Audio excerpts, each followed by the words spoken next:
Sa ngalan ng Ama at ng Anak at ng Espiritu Santo, Amen.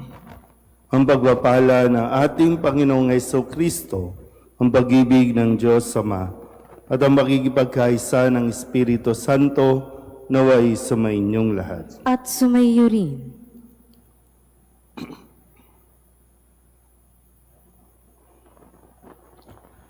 Mga kapatid, aminin natin ang ating mga kasalanan upang tayo'y maging marapat gumanap sa banal na pagdiriwang.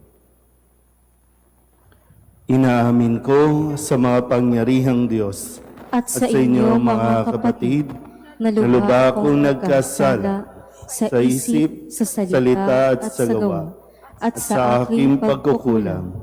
Kaya isinasamo ko sa mahal na Birheng Maria, sa lahat ng mga anghel at mga banal, at sa inyo mga kapatid, na ako'y ipanalangin sa Panginoong ating Diyos.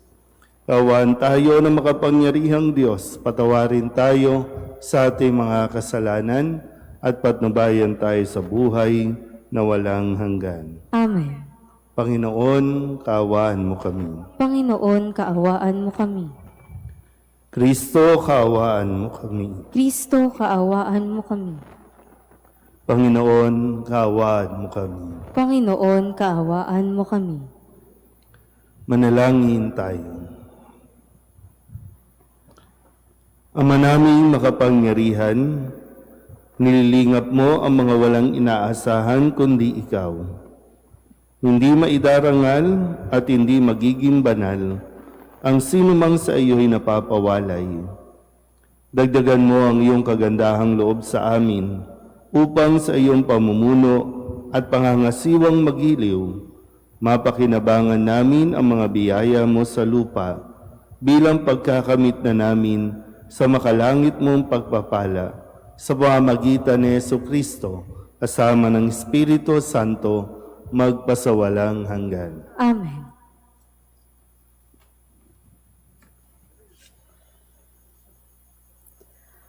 Pagbasa mula sa aklat ni Propeta Jeremias. Jeremias, ipaalam mo sa bayan ang inyong kalungkutan. Sabihin mo, araw-gabi hindi na ako titigil ng pag-iyak, sapagkat malalim ang sugat ng aking bayan, sila'y malubhang nasaktan. Pag lumabas ako ng parang, nakikita ko ang mga nasawi sa digmaan. Pag ako'y pumunta sa mga bayan, naroon naman ang mga taong namamatay ng gutom. Patuloy sa paggala ang mga propeta at mga saserdote, subalit hindi nila alam kung ano ang kanilang ginagawa. Panginoon, lubusan mo na bang itinakwil ang Huda? Napuot ka ba sa mga taga-Siyon? Bakit ganito kalubha ang parusa sa amin? Ano pa't wala na kaming pag-asang gumaling? Ang hanap namin kapayapaan, ngunit nabigo kami. Inasam naming gumaling, ngunit katakutan ang dumating. Panginoon, kinikilala namin ang aming kasamaan at ang pagtaksil ng aming mga magulang. Kaming lahat ay nagkasala sa iyo. Huwag mo kaming itakwil alang-alang sa iyong pangalan. Huwag mong itulot na mapahiya ang Jerusalem, ang kinalalagyan ng marangal mong luklukan. Alalahanin mo ang iyong tipan. Huwag mo sana itong sirain. Hindi makagagawa ng ulan ang mga Diyos-Diyosan ng alinmang bansa. Hindi makapag-papaambon man lamang ang sinuman sa kanila. Panginoon, nasa iyo ang aming pag-asa, sapagkat ikaw lamang ang makagagawa ng mga bagay na ito. Ang salita ng Diyos. Salamat sa Diyos. Dahil sa ngalan mo, Poon, iligtas mo kami ngayon. Dahil sa ngalan mo poon, iligtas mo kami ngayon. Huwag mong parusahan ang kaming mga anak sa pagkakasala ng aming magulang. Ikaw ay mahabag sa mga lingkod mong pag-asa'y pumanaw. Dahil sa ngalan mo poon, iligtas mo kami ngayon. Mahabag ka sana, kami ay tulungan, Panginoong Diyos na tagapagligtas. Dahil sa ngalan mo, kaming nagkasalay patawaring ganap, at ang pagpupuri sa iyo ng madlay hindi maglilikat. Dahil sa ngalan mo poon, iligtas mo kami ngayon. Iyong kahabagan ang mga bilanggong kanilang hinuli, dinggin mo ang daing. Sa taglay mong lakas, iligtas mo silang takdang papatayin. Kaming iyong lingkod, lingkod mo kaming parang mga tupa sa iyong pastulan. Magpupuring, lagit magpapasalamat sa iyong pangalan. Dahil sa ngalan mo poon, iligtas mo kami ngayon.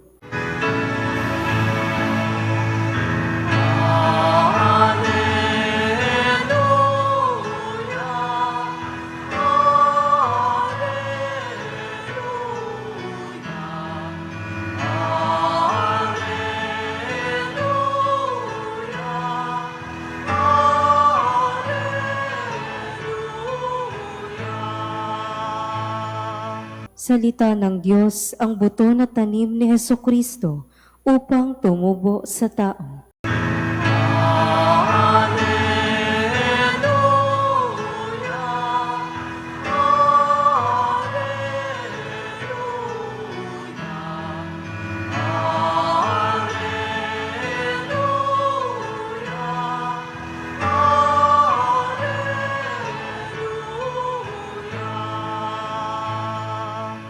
Sumainyo ang Panginoon. At sumayo rin. Ang mabuting balita ng Panginoon ayon kay San Mateo. Papuri sa iyo, Panginoon. Noong panahong iyon, iniwan ni Jesus ang mga tao at pumasok sa bahay. Lumapit ang kanyang mga alagad at sinabi sa kanya, "Ipaliwanag po ninyo sa amin ang talinghaga tungkol sa masasamang damo sa bukid." Ito ang tugon ni Jesus. Ang anak ng tao ang naghahasik ng mabuting binhi. Ang bukid ay ang sanlibutan. Ang mga taong pinaghaharian ng Diyos ang mabuting binhi, at ang mga taong pinaghaharian ng Diablo ang masasamang damo. Ang kaaway na nagasik ng mga iyon ay walang iba kundi ang Diablo. Ang pag-aani ay ang katapusan ng daigdig, at ang mga anghel ang tagapag-ani. Kung paanong iniipon ang mga damo at sinusunog, gayon din ang mangyayari sa katapusan ng daigdig. Susuguin ng anak ng tao ang kanyang mga anghel at iipunin nila mula sa kanyang pinaghaharian ang lahat ng nagiging sanhi ng pagkakasala at ang lahat ng gumagawa ng masama, at ihahagis sa maningas sa pugon. Dooy mananangis sila at magngangalit ang kanilang ngipin. At magliliwanag na parang araw ang mga matuwid sa kaharian ng kanilang Ama. Ang may pandinig ay makinig. Ang mabuting balita ng Panginoon. Pinupuri ka namin, Panginoong Hesukristo. Isang magandang umaga po sa inyong lahat. Ngayon po ay Martes na 17 linggo sa karaniwang panahon. Sa dulong bahagi ay sinabi sa ating ebanghelyo, ang may pandinig ay makinig. Kasi ano ba, useless o mababaliwala din. Minsan kahit anong ganda ng sabihin, kahit anong ganda ng ipahayag, kung tatakpan din naman natin ang ating mga tenga o mas pipiliin nating wag pakinggan, baliwala. Kaya nga dito sa pagpapaliwanag ni Jesus tungkol sa mga hasik, tungkol sa pagtubo ng mabuting binhi, kasabay ng pagtubo ng masamang damo. Kahit anong paliwanag, kapag ang isang tao sarado ang kanyang tenga, baliwala ang lahat ng mga sasabihin natin. Kaya nga po, kung tayo ay makikipag-usap, handa ka bang makinig? Nakikinig ba tayo o... Kasi halos lahat ng yung katanungan ng isang tao tungkol sa nararanasan sa mundong ito ay sinasagot na dito sa ating ebanghelyo, pero sadyang napakaraming tao din ang talagang ayaw makinig o pinipiling hindi pakinggan ang pahayag na ito. So, totoo ang wakas ng panahon. Totoo na matatapos tayo sa mundong ito. Pero, paano nga? Saan tayo aabutan kung matapos ang mundong ito? Saan tayo sa dalawa? Sa mabuting binhi o sa masamang damo? Minsan nga, mas tinatanggap pa nga natin na tayo ay masamang damo. Kasi talagang pinangangalandakan natin, ay hindi pa ako mamamatay kasi masamang damo ako. Masamang damo, matagal mamatay. Nakukuha niyo po ba? Di ba? So bakit pa tayo pupunta dito? Inaamin na pala natin na tayo ay masamang damo. Para saan pa ang pagliligtas na gagawin ng Panginoon sa atin araw-araw o ginagawa ng Diyos kung lagi naman natin pinipili na maging masamang damo? Lahat, di ba? Sabi nga dito, bakit may masamang damo? Ang dyablo ang may gawa. Hindi naman naghasik ng masama ang Diyos. Sa pamamagitan nga ng kanyang anak, ang ating Panginoong Hesukristo, naghahasik ng mabuting binhi para sa kaligtasan ng tao, para sa ikabubuti ng tao. Araw-araw, lagi tayong pinapipili ng Diyos. Bago pa umabot sa punto ng pagwawakas na kung saan sa impyerno ang masamang damo, sa langit ang mabuting binhi, ang trigo. Narinig na natin yan. Naririnig ninyo. Pero ayaw nating paniwalaan. Kaya hindi natin dapat, yung nagdududa tayo na, totoo bang may impyerno? Totoo bang may langit? Hindi pwedeng gano'n ang ating pag-iisip. Na sana dapat ngayon, sa puntong ito ng buhay natin, tanggap mo na ito. Pananampalataya natin ito At hindi ito ibinibigay para takutin tayo. Ibinibigay ito para paalalahanan lamang tayo. Sa bawat araw, kailangan natin at dapat nating piliin maging mabuti kaysa ang maging masamang damo. Pero alam na natin, pag pinili natin maging masamang damo, i-ready mo na yung pag-welcome sa impyerno. Kasi doon lang talaga tayo dadalin. Pero muli, mayroong awa at abag ang Diyos. Kung sakali na tayo po ay matauhan, handang-handa naman tayong tanggapin ng Diyos. Dahil sa simula't simula pa, tayo ay nilikha ng Diyos na mabuti. Yun yung paniwalaan mo. Mabuti ka. Kahit maraming tao ang magsasabi o nagsasabi sa iyong masama ka, pero mas paniwalaan mo ang sinasabi ng Diyos. Mabuti tayo. Amen?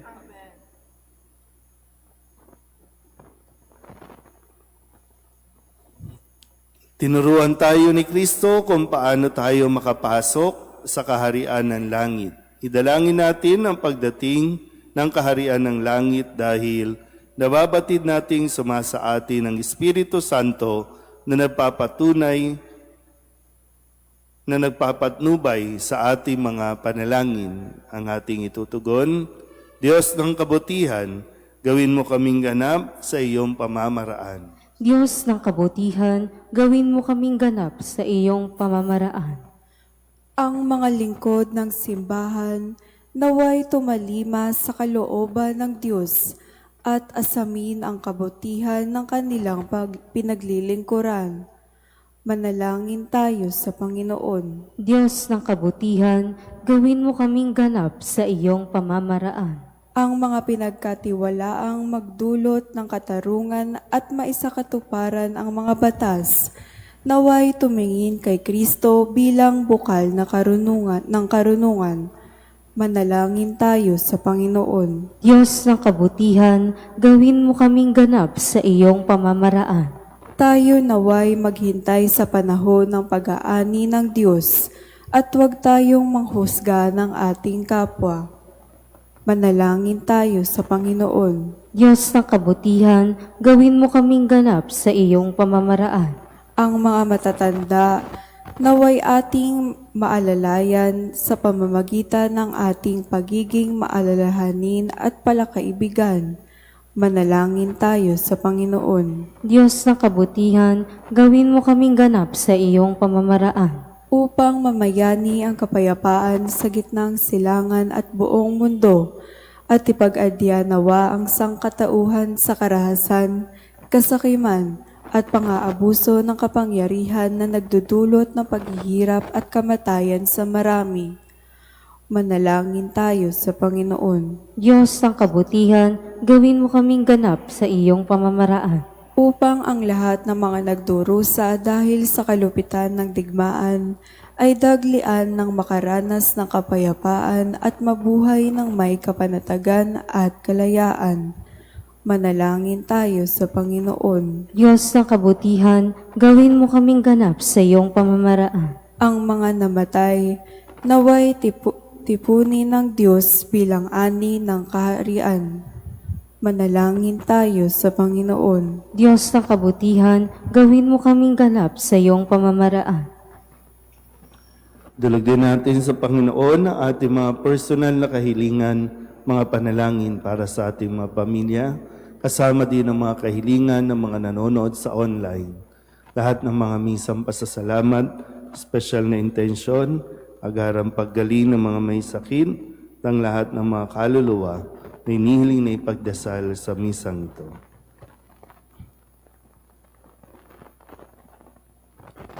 Ang lahat ng ito ay inihiling namin sa ngalan ni Kristo, aming Panginoon. Amen.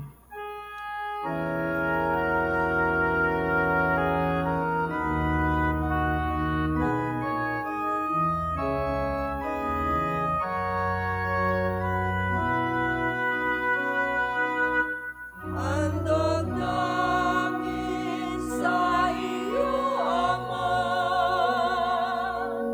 ang tinapay at alak na ito,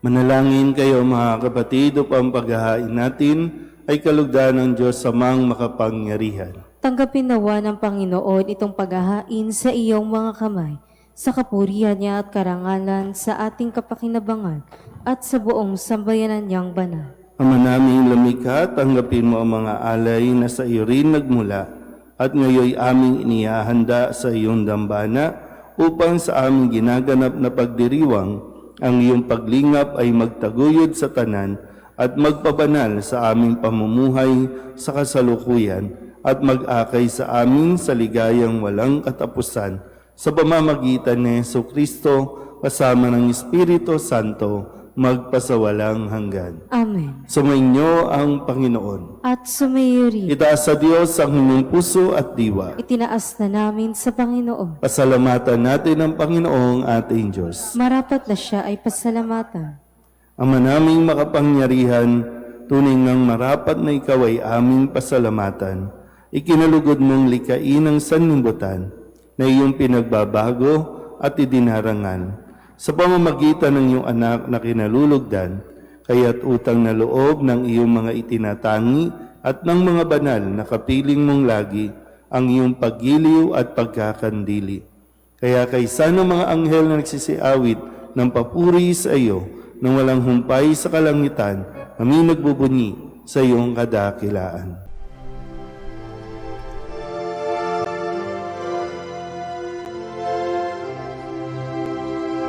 Santo, Santo, Santo, Panginoong Diyos makapangyarihan, napupuno ang langit at lupa ng kalwalhatian mo. Hosana sa kaitaasan,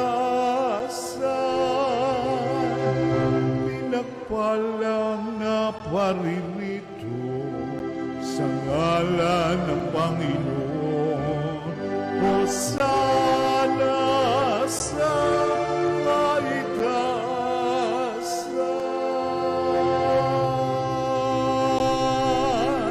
Ama naming banal, ikaw ang bukal ng tanang kabanalan.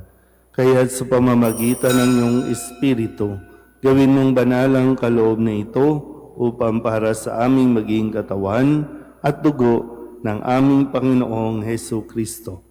Bago niya pinagtiis ang kusang loob na maging handog, inawakan niya ang tinapay, hinasalamatan kaniya, inaghati-hati ni iyon, iniabot sa kanyang mga alagad at sinabi, "Tanggapin ninyong lahat ito at kanin, ito ang aking katawan na ihahandog para sa inyo."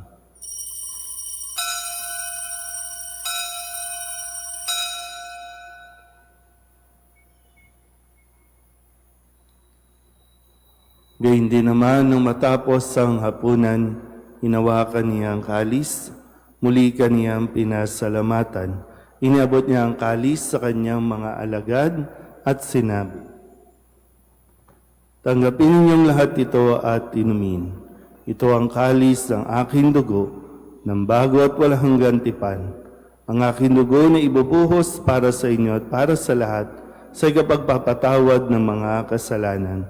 Gawin ninyo ito sa pag-alaala sa akin."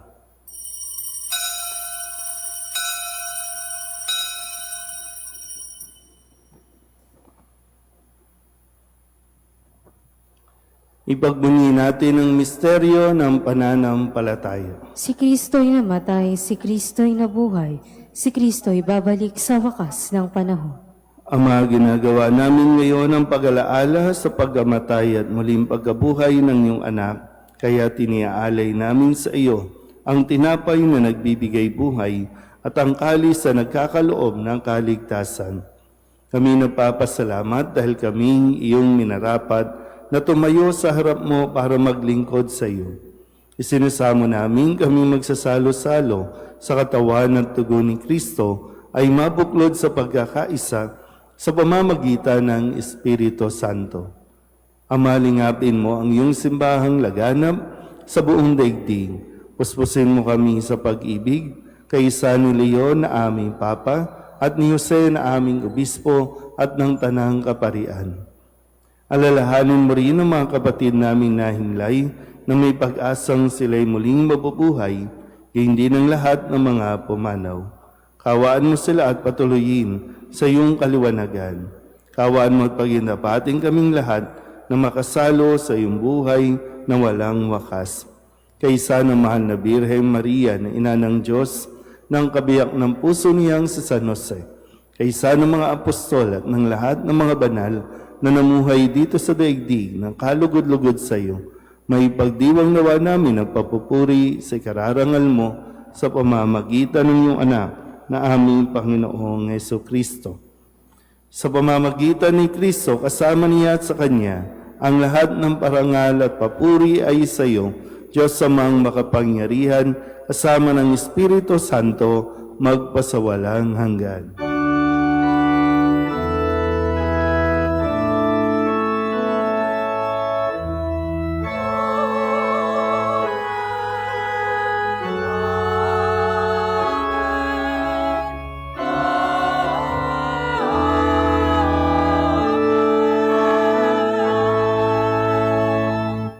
Sa tagubilin naman nakagagaling na utos at turo ni Jesus sa Panginoon natin na Diyos, ipahayag natin ang lakas loob.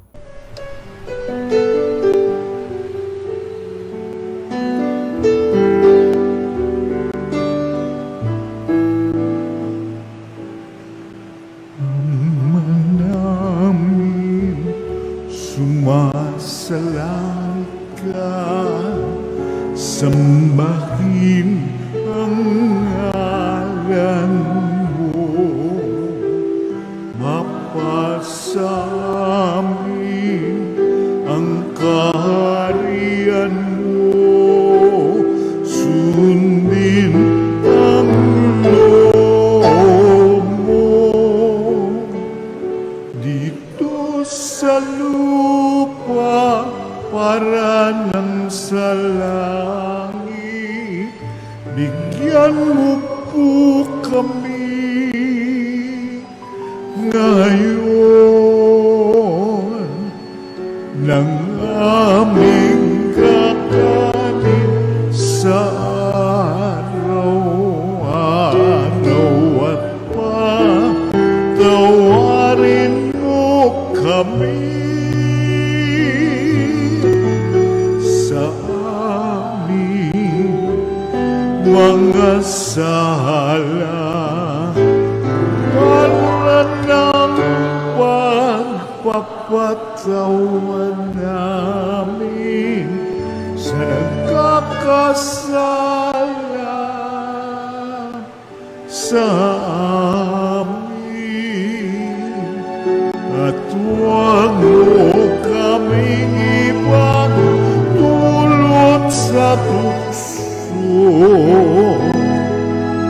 at yadya mo kami sa lahat ng masama.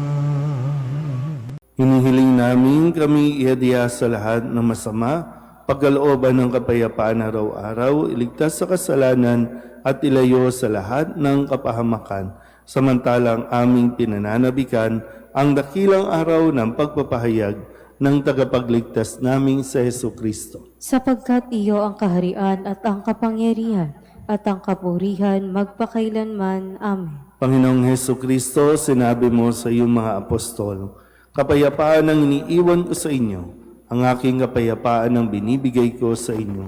Tunghayan mo ang aming pananampalataya at huwag ang aming mga pagkakasala.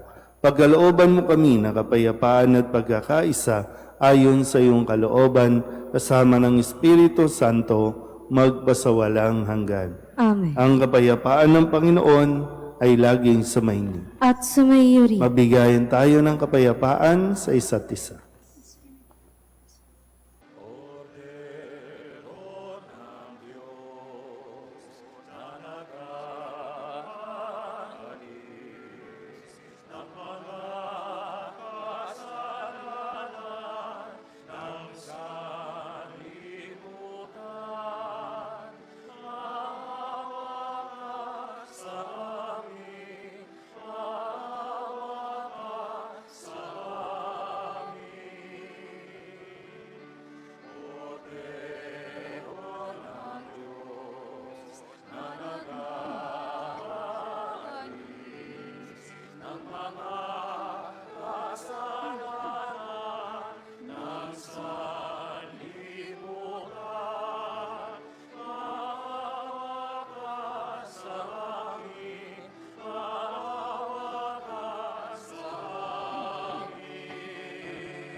Ito ang kordero ng Diyos. Ito ang nag-aalis ng kasalanan ng sanlibutan. Mapalad ang mga inaanyayahan sa kanyang piging.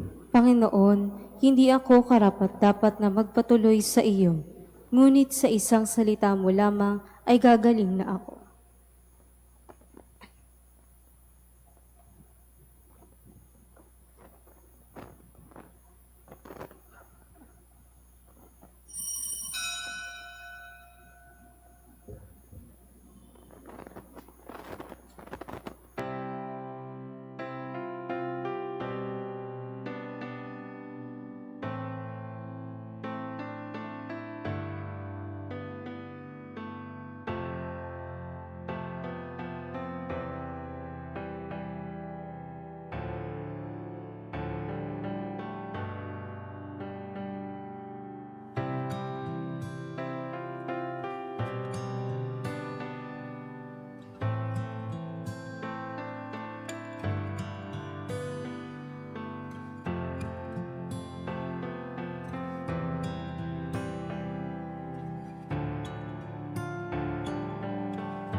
Manalangin tayo. Ama naming mapagmahal, pinagsaluhan namin sa banal na pakikinabang ang alaalang walang kupas ng iyong anak na nag-alay ng sariling niyang buhay para sa aming kaligtasan. Ipagkaloob mong ito ay magdulot ng pag-unlad sa ipinamana niya sa aming pagliligtas bilang tagapamagitan kasama ng Espiritu Santo magpasawalang hanggan. Amen. Sumainyo ang Panginoon At sumayo rin. at pagpalain kayo ng makapangyarihang Diyos, Ama at Anak, at Espiritu Santo. Amen. Tapos ang banal na misa, humayo tayo sa kapayapaan ni Kristo. Salamat sa Diyos. Magandang umaga po. Nuestro Padre Jesus Nazareno, sinasamba ka namin, pinipintungo ka namin, aral mo ang aming buhay at kaligtasan. Nuestro Padre Jesus Nazareno, iligtas mo kami sa kasalanan. Ang krus mong kinamatayan ay sagisag ng aming kaligtasan. Nuestro Padre Jesus Nazareno, dinarangal ka na amin. Nuestro Padre Jesus Nazareno, nilulwalhati ka namin. Nuestro Padre Jesus Nazareno, dinarangal ka na amin. Nuestro Padre Jesus Nazareno, nilulwalhati ka namin.